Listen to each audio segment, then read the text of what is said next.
नाज़रीन आदाब, मैं रिदा खानम आपका खैर मकदम करती हूँ सियासत टीवी के special programme review of newspaper में। सियासत टीवी आपके लिए लेकर आया अखबार से रिलेटेड एक ऐसा प्रोग्राम जिसमें हम आपको आज के अखबारात की हम खबरों के बारे में बताएंगे। इसमें लोकल, नेशनल और इंटरनेशनल खबरों पर डिस्कशन करेंगे और आपको अहम खबरों की जानकारी देंगे। हम इस प्रोग्राम में हर ज़रूरी खबर पर रोशनी डालेंगे, चाहे वो लोकल हो, नेशनल हो या फिर इंटरनेशनल। इस प्रोग्राम में हर खबर की तह तक जाएंगे, क्योंकि कुछ खबरें अखबार की सिर्फ सुर्खियां बनकर रह जाती हैं या टीवी पर उनको 2 मिनट का वक्त ही मिल पाता है, लेकिन हम आपको उन खबरों के बारे में तफसील से बताएंगे। आज हमारे पास कुछ खास टॉपिक्स हैं जिनके बारे में हम बात करेंगे। तो सबसे पहले बात करते हैं कि तेलंगाना में 3 सीटों पर एमएलसी चुनाव होने वाले हैं, जिसको लेकर पार्टी के जो वरिष्ठ नेता हैं, कुछ वरिष्ठ नेताओं की प्रतिक्रियाएं सामने आई हैं। वो इन सारे फैसलों से नाखुश नजर आ रहे हैं, क्योंकि वहाँ पर जिन लोगों को चुना गया है एसटी, एससी और ओबीसी कोटे से, तो वहाँ पर एक जो कांग्रेस के नेता है उनका कहना है कि इसमें अल्पसंख्यक को नहीं लाया गया है, इसकी वजह से हम नाखुश हैं। और वहीं पर बात करते हैं कि हिजाब पर जो है अभी बवाल चल रहा है, जैसे कि कुछ राज्यों में हिजाब को लेकर बवाल चल रहा था, लेकिन यूपी में इस वक्त जो है होली और नमाज को लेकर बवाल चल रहा है। और यूपी के एक मंत्री हैं, उनका कहना है कि अगर होली से इतनी प्रॉब्लम हो रही है तो जो मुस्लिम व्यक्ति हैं वो हिजाब पहनकर बाहर निकलें। और वहीं पर बात करते हैं कि जेडीयू और आरजेडी में इस वक्त जो है तकरार चल रही है और इन सारी चीज़ों का कहीं ना कहीं फ़ायदा जो है प्रशांत किशोर को मिल सकता है। इन सारे टॉपिक्स पर बात करने के लिए हमारे साथ मौजूद है हमारे साथी अशर यासिर। अशर यासिर, आपका खैर मकदम है। शुक्रिया। तो सबसे पहले बात करते हैं यासिर की विधायक कोटे के तहत तेलंगाना विधान परिषद के आगामी चुनाव के लिए उम्मीदवारों के चयन को लेकर असफल उम्मीदवारों में असंतोष की भावना बढ़ गई है।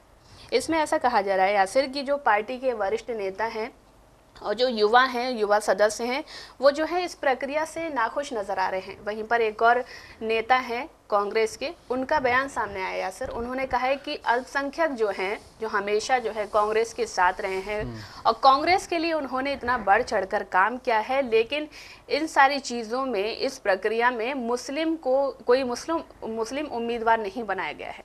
तो उन्होंने कहा है कि मुस्लिम जो है कांग्रेस के लिए इतना काम करते हैं, लेकिन वहीं पर मुस्लिम को इसमें जगह नहीं दी गई है। बिल्कुल सही बात है, जिस तरह उनका कहना है। तो इसी तरह से आप देखिए कि यहाँ पे कैबिनेट में कोई मुस्लिम नहीं है जी। और जब कैबिनेट का विस्तार हो रहा था उस वक्त भी देखा जा रहा था कि शायद किसी को कुछ बना दिया जाए, लेकिन कुछ भी नहीं बनाया गया। और उसके बाद अभी जो 3 एमएलसी की सीट अनाउंस की गई हैं, 3 कैंडिडेट अनाउंस किए गए हैं, उसमें भी किसी को किसी भी क्या बोलते हैं माइनॉरिटी के, जो मुस्लिम माइनॉरिटी है उसको लेकर के कोई भी नाम सामने नहीं लाया गया है। इसको लेकर के कहीं ना कहीं यहाँ के जो पुराने पार्टी के लीडर्स हैं, कांग्रेस पार्टी के, जो कि मुस्लिम हैं, उनको काफ़ी दुख हो रहा है। क्योंकि रीज़न ये है कि ये भी देखा जा रहा है कुछ लोग जो है 20-20 साल से कांग्रेस पार्टी में थे, जिन्होंने 10 साल का जो है बीआरएस शासन भी देखा, उस समय भी वो कांग्रेस पार्टी के साथ ही लगे रहे। हाँ। और जितनी भी चीज़ें हुई उसके लिए मतलब उन्होंने बढ़ चढ़ के आवाज़ उठाई। लेकिन कहीं ना कहीं जब उनको ऐसा लग रहा है कि हमें अब साइड किया जा रहा है, अब उन लोगों को ज़्यादा तवज्जो दी जा रही है जो लोग अभी हाल ही में पार्टी में शामिल हुए हैं, तो जाहिर सी बात है दुख तो हो गई। वही जो आपने मुस्लिम एक क्या बोलते हैं लीडर है जिनकी बात कही है, उनका भी यही कहना है कि भाई आप जो हैं जिस तरह से यहाँ पे BC SC ST सबको लेकर के साथ में चल रहे हैं, आपको जब जब ज़रूरत पड़ी तब तक मुसलमानों ने आपको आंखें बंद करके सपोर्ट किया, आंखें बंद करके आपको वोट दिया है कि कांग्रेस पार्टी को हम वोट दे रहे हैं। लेकिन अभी तक कांग्रेस पार्टी ने मुसलमानों के लिए यहाँ पे कुछ वैसा काम नहीं किया है। तो कहीं ना कहीं इससे कांग्रेस पार्टी की जो छवि है वो मुसलमानों के बीच में ख़राब हो सकती है, धूमिल हो सकती है। बिल्कुल जायज़ है, क्योंकि आपने कुछ भी ऐसा नहीं किया है ना। आपने अभी 3 एमएलसी के लिए कैंडिडेट अनाउंस किया, उसमें भी एक भी मुस्लिम का नाम नहीं दिया। तो इससे लोगों के दिलों में एक ये पैदा होगा कि भाई बीजेपी सामने से बोल देती है और आप जो हैं मतलब अभी इस तरह नहीं कर रहे हैं, तो आप भी कहीं ना कहीं उसी तरह की पॉलिटिक्स करना चाह रहे हैं आगे चल के। लेकिन फिर भी राहुल गांधी जिस तरह से बोलते हैं कि हम जो है संविधान को बचाएंगे और संविधान में सभी को बराबरी का दर्जा दिया गया है, तो वो मतलब वो जो एमएलए हैं ये पूछना, वो जो लीडर हैं वो ये पूछना चाह रहे हैं कि अब वो जो सबको साथ लेकर चलने वाला जो नारा था इनका राहुल गांधी का, और संविधान वाला जो नारा था कि संविधान को बचाएंगे, तो वो कहाँ गया? क्योंकि आपने कहीं पे भी मुसलमानों का जिक्र नहीं किया है। आपकी कैबिनेट में कोई भी मुसलमान नहीं, सिर्फ एडवाइजरी कमेटी के जो वो हैं क्या बोलते शब्बीर अली, उनके अलावा जी कैबिनेट में कोई नहीं। तो ये कहीं ना कहीं आपके लिए एक नुकसानदेह साबित हो सकता है। अभी आगे आने वाले इलेक्शंस जीएचएमसी के इलेक्शंस हैं। बीआरएस पहले ही बोल चुके कि आपने कोई भी मुस्लिम कैबिनेट में किसी को जगह नहीं दी है। और क्या बोलते के कविता ने भी ये बात कही है कि आपने किसी भी मुस्लिम को कोई भी वो पद नहीं दिया हुआ है। तो आपके ऊपर तो यहाँ की जो मुख्य विपक्षी पार्टी वो तो हमलावर है ही इस चीज़ को लेकर के। अब जीएचएमसी के इलेक्शन हैं, उसके बाद फिर जब यहाँ पे विधानसभा इलेक्शन होंगे तो कहीं आपको इसका ज़्यादा नुकसान ना भरना पड़े। इस वजह से आपको थोड़ा सा सोच समझ के कैंडिडेट जो है डिसाइड करने चाहिए। जी, तो बात करते हैं यूपी की। यूपी में जब से एक पुलिस अधिकारी हैं अनुज चौधरी, उन्होंने जुम्मा को लेकर जो बयान दिया है, जो विवादित बयान था उनका, उन्होंने कहा था कि 52 बार जो है साल में जुम्मा आता है, लेकिन साल में सिर्फ एक बार होली आती है। उन्होंने कहा था कि अगर मुस्लिम लोगों को अगर इससे परेशानी हो रही है तो वो जो है अपने घर पर नमाज पढ़ें। अब जब से अनुज चौधरी ने बयान दिया है तब से देखा जा रहा है कि यूपी सरकार में कुछ मंत्री हैं, कुछ नेता ऐसे हैं कि उनमें ऐसी होड़ लग गई है कि उन्होंने अपने नंबर बढ़ाने हैं और वो इस तरह के विवादित बयान देते हैं। अभी एएमयू को लेकर एक विवादित बयान आया था, वहाँ पर एक नेता है, उन्होंने कहा था कि अगर एएमयू में होली नहीं खेलने दी गई, होली मिलन नहीं करने दिया गया तो हम आपको जो है ऊपर पहुँचा देंगे।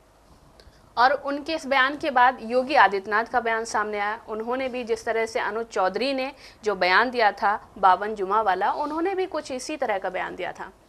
अब उनके बयान के बाद काफ़ी नेताओं के बयान सामने आने लगे हैं, जिसमें एक यूपी सरकार में मंत्री रघुराज सिंह हैं, उनका भी बयान सामने आया है। उन्होंने कहा है कि जिस तरह से ये होली आ रही है तो वो जो है होली तो हम मनाएंगे, लेकिन अगर आपको इससे प्रॉब्लम हो रही है मुसलमानों को तो आप जो है हिजाब पहनकर घर से निकले। अगर आपको होली के रंगों से बचना है तो जिस तरह से मुस्लिम महिलाएं जो एक हिजाब पहनती हैं, आप भी उसी तरह का हिजाब पहने जिससे आपकी टोपी और कपड़े ख़राब नहीं होंगे। और इन सारी चीज़ों के साथ साथ उन्होंने एक और विवादित बयान दिया है जिसमें उन्होंने कहा है कि अगर आपने इस तरह की कोई हरकत की, हमें होली खेलने से रोका और इन सारी चीज़ों में अगर आपने बाधा डाली तो हम जो है आपको या तो ऊपर पहुंचा देंगे। उन्होंने कहा है कि आपके लिए इसमें 3 ही जगह हैं, जेल या प्रदेश छोड़कर, या अन्यथा हम आपको ऊपर पहुंचा देंगे। इस तरह का उनका बयान सामने आ रहा है। बिल्कुल सही। जिस तरह से इस वक्त उत्तर प्रदेश में एक संभल को टारगेट किया जा रहा है जी, और दूसरा जो है अलीगढ़ मुस्लिम यूनिवर्सिटी को स्पेशली टारगेट किया जा रहा है, और ये टारगेट पे बहुत टाइम से है, कोई अभी नया टारगेट नहीं उसका। बीजेपी के कई लीडर्स एएमयू के ऊपर काफ़ी सारे बयान दे चुके हैं। जिस तरह आपने बोला कि अनुज चौधरी हैं, उन्होंने संभल में दिया था बयान ये। उसके बाद उत्तर प्रदेश के मुख्यमंत्री योगी आदित्यनाथ ने उनको सपोर्ट किया। अब वो दोनों स्क्रिप्ट सेम थी, इधर से दी गई थी या उधर से, ये अभी पता नहीं चल पाया। दूसरा फिर सतीश गौतम जो हैं, जो हमेशा जो है वहाँ पे अलीगढ़ को लेकर के उल्टे सीधे बयान देते रहते हैं जी। उन्होंने भी बोला कि अगर कोई होली नहीं खेलने देगा तो हम उसको ऊपर पहुँचा देंगे। क्या आपने देखा अभी तक कोई कौन पे कार्रवाई हुई है? अब इसी तरह से रघुराज सिंह का जो बयान सामने आया है वो भी कहीं ना कहीं इंसानियत को जो एक भाईचारगी है उसको लेकर के एक क्या तोड़ने वाली बातें हुई हैं इसमें। उन्होंने कहा है कि जिस तरह आपने अभी लास्ट लाइन बोली कि 3 ही जगह हैं, एक शमशान नहीं, एक आप होली मनाने दें, और फिर एक उन्होंने कहा यमराज के पास, और साथ ही उन्होंने एक बार प्रदेश छोड़कर चले जाएं, फिर जो है यमराज के पास जाएं। वहीं वो यही नहीं रुके, उन्होंने अलीगढ़ मुस्लिम यूनिवर्सिटी में मंदिर बनाने की मांग का समर्थन किया है। रघुराज ने ये कहा है कि एएमयू में मंदिर बनेगा, इन लोगों को बहुसंख्यकों का सम्मान करना चाहिए। मतलब अगर आप अल्पसंख्यक हैं तो आपको दब के रहना चाहिए, आपको बहुसंख्यक जो हैं उनका सम्मान करना चाहिए। और जो इनकी मेंटलिटी है ये वो है कि अगर कहीं पे बहुसंख्यक आ रहे हैं तो आप अगर बैठें तो आपको चेयर छोड़ के खड़े हो जाना चाहिए। ये जो अब तक दलितों के साथ करते आए हैं वही अब ये और लोगों से भी उम्मीद कर रहे हैं। उन्होंने कहा है कि एएमयू में मंदिर उनका कहना कि अगर वहाँ पे राम मंदिर बने इसकी मांग करता हूँ, अगर बनता है तो सबसे पहली ईंट मैं रखूँगा, वहीं मंदिर के लिए अपना सब कुछ न्यौछावर कर दूंगा। अब मेरा एक सीधा सवाल है रिदा कि जिस तरह से आप देख रहे हैं कि यूपी के कुछ लीडर्स हैं बीजेपी के, या ऑल ओवर इंडिया बीजेपी के बहुत सारे लीडर्स हैं जो इन सब चीज़ों पे बयान देते रहते हैं, क्या कभी आपने उनको जो है देश की जो सबसे ज़रूरी चीज़ें हैं, जो यहाँ पे बेरोजगारी फैली हुई है, जो यहाँ पे महंगाई फैली हुई है, जो यहाँ पे हम देख रहे हैं कि नौजवान जो हैं वो एजुकेशन से दूर हो रहे हैं, कभी इन पे बात करते हुए देखा है? कभी उनको जो टेक्निकल चीज़ें उन पे बात करते हुए देखा है? रीज़न ये है कि इनकी जो लॉबी है वो सिर्फ इसी पे काम कर रही है कि आपको फला बयान फला जगह देना है, आपको फला बयान फला जगह देना है, आपको इस पे बात करनी है, आपको इस पे बात करनी है। अभी हाल ही में एक वीडियो वायरल हुआ था जिसमें बिहार के एक लीडर हैं जो कि केंद्रीय कपड़ा मंत्री हैं, गिरिराज सिंह जी। वो हमेशा हिंदुस्तान पाकिस्तान और हिंदू मुसलमान करते रहते हैं। उनसे जब एक बार एक किसी रिपोर्टर ने काम की बात करी तो ना ऐसे सवाल मुझसे मत पूछा करो। तो इसका मतलब सीधा यही है कि बीजेपी ने ऐसे लोगों को अपने पास रखा हुआ है जो लोग सिर्फ और सिर्फ धार्मिक भावनाओं के साथ खेलते हैं लोगों की, जो लोग एक दूसरे को कहीं ना कहीं लड़ाने की कोशिश करते हैं। ये सारे जितने भी नाम मैंने दिए हैं, योगी आदित्यनाथ इंक्लूडिंग योगी आदित्यनाथ जो कि उत्तर प्रदेश के मुख्यमंत्री हैं, उनकी भाषा भी यही बताती है कि उनको भी ज़्यादा इल्म है नहीं इन चीज़ों का। बस एक जावेद अख्तर साहब ने एक बड़ी बात कही थी कि आजकल बहुत से लोग बहुत जगह बैठे हुए हैं जिनको वहाँ नहीं होना चाहिए था। तो कहीं ना कहीं उनके वो बात यहाँ भी सिद्ध हो रही है कि अगर आप योगी हैं, आप अपने आप को योगी कहलाते हैं, तो अगर आपने चलिए ठीक है, योगी को ये माना जाता है कि वो हर चीज़ से दूर हो जाता है, वो अपने आराम से कुटी में रहता है और वहाँ पे अपनी जो भी प्रार्थना होती है, जो भी होता है वो करता रहता है। लेकिन आप एक प्रदेश के मुख्यमंत्री हैं और आपकी बातों में एक ऐसी चीज़ सामने आती है कि आप सिर्फ एक धर्म के लोगों को सपोर्ट कर रहे हैं, तो ये किस तरह के योगी हैं आप? मतलब आप ये देखिए कि अनुज चौधरी ने जो बात बोली है उसका आपने समर्थन किया है, उसका समर्थन किया, उसमें दो चीज़ें और जोड़ दी आपने, तो इससे तो यही अंदाज़ा लगाया जा सकता है कि आप ही के कहने पे वो चल रहा है। बिल्कुल ठीक है। अब लेकिन जब हम आते हैं अगर होली पे, तो होली देखिए साल में एक बार त्यौहार आता है और बात भी सही है कि भाई साल में एक बार आता है, आपको अच्छे से मनाना चाहिए। लेकिन उसमें क्या प्रॉब्लम है कि कुछ लोग, जिस तरह आपने अभी देखा होगा 2 दिन पहले कि जब इंडिया चैंपियंस ट्रॉफी जीती है परसों संडे को, तो कुछ लोग जश्न मना रहे थे मध्य प्रदेश में, उन्होंने मस्जिद में जाकर के सुरती बम फेंक दिया। आपका जो भी त्यौहार होता है, आपकी जो भी खुशियां होती हैं, आपकी जो भी चीज़ें होती हैं, सिर्फ मस्जिद के सामने क्यों पूरी होती हैं? मतलब अगर आप मस्जिद के सामने नहीं जाएंगे तो आपकी वो जो खुशियां हैं या वो जो त्यौहार है वो कंप्लीट नहीं होगा। अगर उसमें किसी आप मुसलमान को ना छेड़ें तो वो कंप्लीट नहीं होगा। मतलब आप ले दे के उस चीज़ के पीछे ही भाग रहे हैं कि हमें अगर ये चीज़ नहीं मिली तो हम ये काम कर ही नहीं पाएंगे जी। तो ये माइंड कहीं ना कहीं चेंज करना होगा। जिस तरह से आप देख रहे हैं कि ये जो पॉलिटिशियंस हैं, ये जिस तरह से लोगों के दिमाग में ये चीज़ें भर रहे हैं, उसी तरह से मैं ये भी कहूँगा कि कुछ दरबारी जो क्या बोलते हैं एंकर्स हैं, जो मीडिया एंकर्स हैं, वो भी इन चीज़ों को और बढ़ावा दे रहे हैं। अभी आपने बोला, अभी आपने कल देखा कि राज ठाकरे ने जो बयान दिया था कि गंगा का पानी साफ नहीं, उस पर कितनी डिबेट हुई है? उस पर कोई डिबेट नहीं हुई इतनी, क्योंकि राज ठाकरे से पंगा कोई नहीं लेना चाहता है। लेकिन वहीं अबू आसिम आजमी ने जो एक बात कही थी उसको लेकर के आज तक बातें हो रही हैं। तो ये आपको ये सिखाता, मतलब ये आप कहीं ना कहीं सीख सकते हैं इससे कि अगर आपके पास बात करने का तरीका नहीं है, आप उल जलूल बात करेंगे तो आपके बारे में डिबेट कम होगी। अगर कोई ठीक से ढंग से और जो हमारा लोकतांत्रिक अधिकार है संविधान के साथ जो चीज़ें लिखी हैं उस पर अगर बात करना चाहेगा तो उसकी बातें ज़्यादा होंगी, क्योंकि वो उस तरह से चिल्ला नहीं पाएगा। देखिए यासिर, पहले भी होली दिवाली मनाई जाती थी, ठीक है, और इन सारी चीज़ों में मुसलमान और हिंदू दोनों मिलकर साथ में ये त्यौहार मनाते थे। हिंदू जो है मुसलमानों के घर जाते थे, मुसलमान जो है होली दिवाली पर उनके घर जाते थे।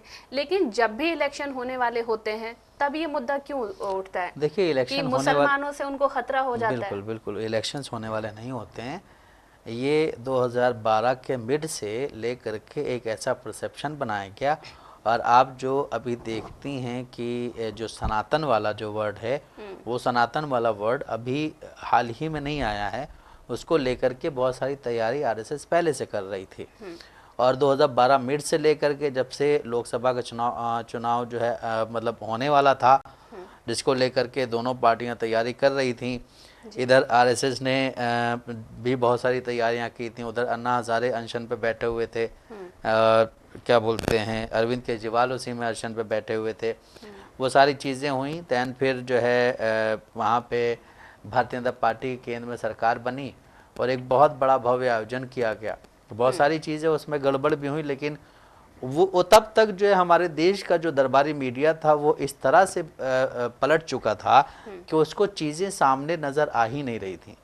वो कभी कभी होता है कि आप किसी एक जुनून में चल रहे होते हैं, अगर सामने पत्थर भी आता है आपको नज़र ही नहीं आता कि है क्या सामने, आप गिरेंगे लेकिन फिर आप उठ के चल देंगे झाड़ पोंछ के अपने आप को। तो यही चीज़ है। हम अभी यूपी की बात कर रहे थे कि यूपी में बहुत सारी चीज़ें ऐसी चलती रहती हैं, लोग बयान देते रहते हैं। एक लेडी एमएलए हैं, फीमेल एमएलए, यूपी विधानसभा में भोजपुरी में संबोधन देते हुए बलिया की केतकी सिंह, उन्होंने जो है योगी आदित्यनाथ से मेडिकल कॉलेज में मुसलमानों की एंट्री पर बैन करने की मांग कर दी है। आप ये देखिए कि एक एमएलए हैं जो कि बलिया से हैं उत्तर प्रदेश के, और उन्होंने एक मेडिकल कॉलेज है जिसमें मुसलमानों की एंट्री पर बैन करने के बाद कि उन्होंने कहा है कि मुसलमानों के लिए मेडिकल कॉलेज में एक अलग विंग या बिल्डिंग बनाई जाए ताकि हिंदू समुदाय सुरक्षित महसूस कर सके। मतलब आप ये देखिए कि आप जो हैं एक वो जो बात करते हैं ना योगी आदित्यनाथ की 80-20, तो आप 80 और 20 वालों से आपको डर है, आपको 20 वालों से जो है असुरक्षा महसूस हो रही है। आप ये कह रहे हैं कि उनके लिए अलग बिल्डिंग बनाई जाए ताकि हिंदू जो हैं वो अपने आप को सुरक्षित महसूस कर सकें।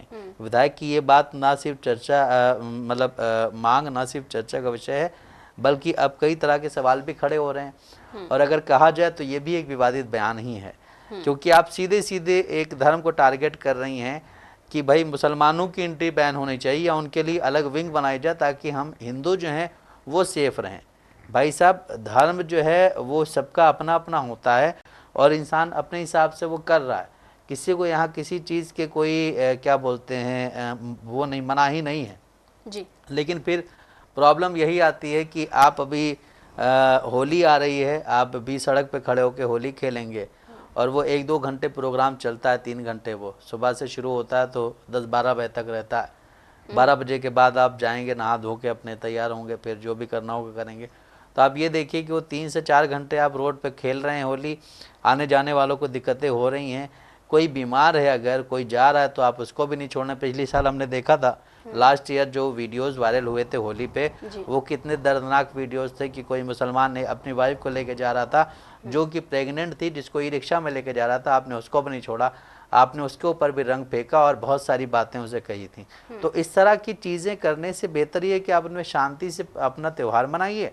जहाँ पे आप लोग ज़्यादा हैं वहाँ जा कर के त्यौहार मनाइए, या आप जहाँ भी त्यौहार मना रहे हैं अगर कोई आने जाने वाला है किसी को कोई समस्या ना हो, आप चुपचाप त्यौहार बना के चले जाइए। जिस तरह से मुसलमान अपना ईद की नमाज पढ़ के फौरन चले आते हैं उसी तरह आप भी चले जाइए। लेकिन नहीं, आपको तो मस्जिद के पास जाना है, आपको मुस्लिम जो बस्तियां हैं वहाँ पे जा करके उल्टे सीधे गाने बजाने हैं। तो ये चीज़ें अगर चलेंगी तो उधर से भी कुछ रिएक्शन तो हो ही सकता है ना। जी बिल्कुल। संभल में इस वक्त जो खबर सामने आई थी कलियासर की, वहाँ पर जो है लाउड स्पीकर उतरवा दिए गए हैं। इसको लेकर मायावती ने भी ट्वीट किया था कि आप जो है मुसलमानों को डराकर धमका कर रखना चाहते हैं। लेकिन जब भी इलेक्शन होने वाले होते हैं, जैसा कि 2027 में होने वाले हैं, तो योगी आदित्यनाथ अभी से जो है लोगों में भय और डर जो है फैलाना चाह रहे हैं। और वो औरंगजेब की बात करें, औरंगजेब को गए हुए ज़माने बीत गए, अकबर को गए हुए ज़माने बीत गए, लेकिन उनका डर अब दिखाया जा रहा है, उनका भय अब फैलाया जा रहा है। क्या वो आकर अब शासन करेंगे आप पर? बिल्कुल भी नहीं। और ये डर जो है हिंदी बेल्ट के हिंदुओं को ही क्यों हो रहा है? साउथ में भी बहुत सारे हिंदू हैं, अच्छी खासी आबादी है, वहाँ पर तो सब लोग मिलजुल कर रह रहे हैं वहाँ पर भी, लेकिन धीरे धीरे ये लोग जो है भय और डर फैलाकर उन लोगों को भी अलग करने की कोशिश कर रहे हैं। योगी आदित्यनाथ जो है 2027 की तैयारी करने में ऐसे लगे हुए हैं कि उनको किसी की पड़ी नहीं है, उनके लोग जाएं चाहे किसी और के लोग जाएं, उनको कोई भी भय और डर नहीं है, लेकिन वो ये भय और डर जो है सिर्फ लोगों में दिखाना चाह रहे हैं। देखिए प्रॉब्लम ये कि आप कोई भी गवर्नमेंट हो, चाहे वो किसकी भी सरकार हो, कोई भी मुख्यमंत्री हो, उसको अपनी कुर्सी प्यारी होती है, उसको आप नहीं प्यारे हैं। आप उसके लिए महज एक गिनती हो। ये गिनती अभी हमने देखा जब भगदड़ हुई थी कुंभ में, कुंभ में मरने वाले लोग कौन थे? कुंभ में मरने वाले कौन थे? कहीं बाहर से आए थे क्या? भगदड़ में जो लोग मरे सारे जो है सनातनी थे, जो वहाँ नहाने के लिए गए थे, स्नान करने गए थे, पवित्र नहान जो होता है वो करने गए थे। लेकिन क्या हुआ उनके साथ? उनकी लाशें भी ऐसे छुपा के रखी गई कि मतलब एक एक जो नंबर था, 3-3 लाशों पे एक एक नंबर लगा हुआ था वही, कि कहीं इस ऐसा ना हो कि संख्या ज़्यादा सामने आ जाए। तो आप ये देखिए कि आप महज एक नंबर बन के रह जाते हैं और इसमें हिंदू मुसलमान कोई नहीं देखा जाता है। सरकार जो है अपने सत्ता के नशे में आपके साथ क्या क्या कर दे आपको नहीं पता है। आपको ये नहीं पता है कि जब बीजेपी सत्ता में आई थी उससे पहले देश में पेट्रोल डीजल की कीमत कितनी थी, और उस वक्त क्रूड ऑयल जो था वो महंगा था। इस वक्त पेट्रोल डीजल की कीमत कितनी है और क्रूड ऑयल जो है वो कितना सस्ता है। इस हिसाब से भी आप देखिए कि आपको हर जगह काटा जा रहा है, आपको रोजगार नहीं दिया जा रहा है, आप बेरोजगार हैं, लेकिन आपको ऐसी चरस पिलाई जा रही कि आप जो है जा कर के बस अपना सनातनी जो है उसका आप क्या बोलते हैं प्रदर्शन करते रहिए कि हाँ हम बहुत बड़े सनातनी हैं, उसका आप प्रदर्शन करते रहिए बस। ये सारी चीज़ें आपको सिर्फ बर्बाद करने के लिए की जा रही हैं, इससे आपको कोई फ़ायदा होने वाला नहीं है। अभी आपने देखा कि राम मंदिर बन गया, राम मंदिर बनने के बाद वहाँ पे कितना चंदा आ रहा है और कितना वहाँ पे हेर फेर हुआ है, ये सारी चीज़ें अभी सबके सामने, लेकिन आपने उसके बारे में कोई भी आवाज़ नहीं उठाई। क्यों? क्योंकि आपको उस चीज़ों की मतलब जो गलती वो नज़र नहीं आ रही। अभी आप देख रहे हैं कि बहुत सारे मसले चल रहे हैं देश में। अभी जो है क्या बोलते संभल वाली मस्जिद जो है उसको भी एक विवादित ढांचा करार दे दिया गया है।